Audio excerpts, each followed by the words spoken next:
তো বন্ধুরা অনেক দিন পর আবার ঘুরতে বেরিয়েছি। আমি আর আমার মেয়ে না, আমার হাজব্যান্ডও আসছে। তো যাই হোক, কেমন রোদ উঠেছে দেখায়। এখন বিকেলবেলা ওই 4:52 বাজছে, আর হঠাৎ মেঘলা করছিল দিন। তো কেমন সুন্দর রোদ উঠেছে দেখতেই পাচ্ছ। একবার করে রোদ উঠছে, একবার করে মেঘলাও। তো চললি? আচ্ছা। তো জানি না কোথায় যাব। প্রত্যেকদিন ভাবছি যে বেড়াতে যাব, আর বৃষ্টি চলে আসছে। তো আজকে যাব। চেপে পড়, তুই সামনে চাপ। তো আমরা যখনই বেরোই না কেন, গ্রামের ভেতর দিয়ে যাই। এত সুন্দর হাওয়া আর ফাঁকা জমি, দুই দিকের মাঝখানে রাস্তায়, এত সুন্দর পরিবেশ। আজকে পুরোটাই তোমাদের সাথে শেয়ার করব। আর যদি হয়তো একটা মন্দির আছে, হিন্দু মিলন মন্দির, ওখানেও যেতে পারি। তো চলো।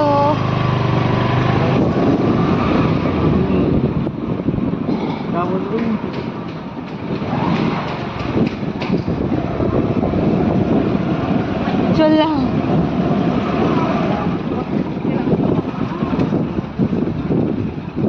হ্যাঁ বাবা, কত ভিড় গো মাছ ধরার জন্য।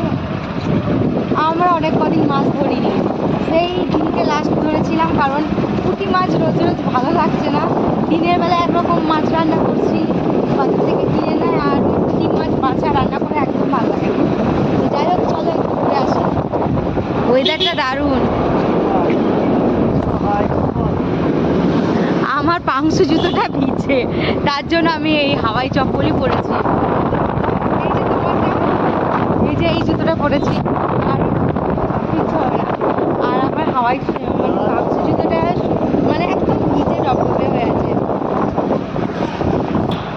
এই যে হাই স্কুলের পাশ দিয়ে আমরা যাচ্ছি। হ্যাঁ হ্যাঁ, এই যে মিউনিসিপালিটি মানে পৌরসভার পাশ দিয়ে, এই যে প্যাঁচা, এটাকে অনেকে বলে প্যাঁচার মোড়। এটা হাই স্কুল। আর আমরা যতবারই আসি না কেন এই দিকটা দিয়ে যাই, কারণ এই দিকটা দিয়ে ফাঁকা থাকে। আর ওই সাইডে দিয়ে গেলে না অনেক ভিড় থাকে। আবার মেঘলা ওয়েদার।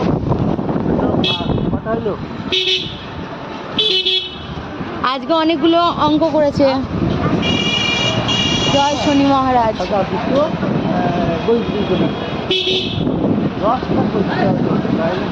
ঘুরতে যেতে কার না ভালো লাগে, আমার তো বেশ ভালোই লাগে। আর সেটা তোমরা আমার ভিডিও দেখলে পাবে। তবে কি বলো তো, তোমাদের দাদাভাইয়ের হাতে সবসময় টাইম থাকে না। এমনিতে আমাকে সময়টাও একটু কম দেয়, যেহেতু ওর গাড়ি নিয়ে সবসময় ব্যস্ত থাকে। তবে 3 দিন ছুটি, তার মধ্যে তো কালকে খুব বৃষ্টি হয়েছে, বেরোতেই পারিনি। আজকের ওয়েদারটা খুব সুন্দর, তাই আমি সকাল থেকেই বলে রেখেছিলাম তাড়াতাড়ি করে রান্না বান্না করে নেবো, খাওয়া দাওয়া করে কিন্তু একটু সকাল সকালই বেরোবো। কারণ অনেক ছবি তুলতে হবে, অনেক ভিডিও করতে হবে। আর যখন বেরোই তার আগে কিন্তু তোমাদের দাদাভাইকে ভালো করে বলে দিই, আমার যদি ছবি তুলে দেওয়া ভিডিও করে দেয় তবেই কিন্তু তোমার সাথে যাব, নাহলে কিন্তু যাব না। তো বন্ধুরা, আমরা কোথায় দাঁড়িয়ে আছি জানো ছবি তোলার জন্য? দেখে নাও কি সুন্দর জায়গা, দারুণ জায়গা চারিদিকটা। তো বলছে আবার ওইখানে একটা আদার আছে, ওখানে ছবি তুলবে। এত সুন্দর জায়গা কি বলবো। তো কিছুতেই ছবি তুলছে না, আমাকে তুলে দিচ্ছে। বেশ কয়েকটা ছবি তুলে এবং রিলস বানিয়ে আবার আমরা বাইকে চেপে অন্য জায়গার দিকে রওনা দিলাম। তোমাদের দাদাভাই বলছিল এই যে বাঁশবাগানে একটা ছবি তুলবে নাকি বা ভিডিও করবে নাকি। আমি বললাম না না, সত্যি খুব ভয়ঙ্কর জায়গা, চারিদিকে কত জল আর ঝোপঝাড়, যদি সাপ টাপ থাকে। আমি বললাম এখানে বাইক থামিও না, একবার চলো অন্য কোনো জায়গায়, যদি সুন্দর জায়গা পাও তবে। তো দেখো এই জায়গাটা কত সুন্দর, আমার তো বেশ ভালো লেগেছে। আর তোমাদের দাদাভাই বাইকটা থামিয়ে বললো এই জায়গায় তুমি কটা রিলস বানিয়ে নাও, আর ভিডিও করে নাও, ছবি তুলে নাও, দেখবে খুব সুন্দর লাগছে। তো এই জলটা দেখছো এত সুন্দর, আর কোনো খাল নেই, একদম জমির মধ্যে আর কি জল। তো ভিডিওটা কেমন লাগলো অবশ্যই জানিও।